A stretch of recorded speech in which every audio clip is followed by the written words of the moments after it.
மதிமுக முதன்மை செயலாளர் பதவியிலிருந்து துரை வைகோ விலகிய நிலையில் அவரது ராஜினாமா கடிதம் குறித்து மதிமுக நிர்வாக குழு கூட்டத்தில் இன்று முக்கிய முடிவு எடுக்கப்பட உள்ளது.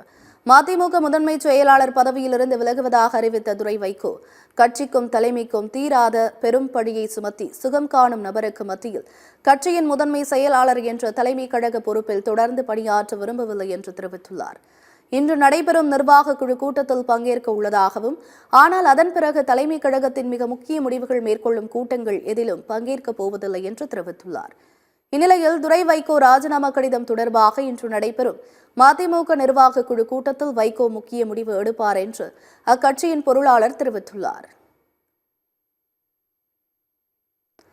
இந்நிலையில் நேற்று செய்தியாளர்களுக்கு பேட்டியளித்த துரை வைகோ உட்கட்சி விவகாரத்தால் மனதளவில் பாதிக்கப்பட்டுள்ளதாக தெரிவித்தார். தன்னால் கட்சிக்கோ தலைமைக்கோ எந்த களங்கமும் ஏற்படக்கூடாது என்றும் கூறினார்.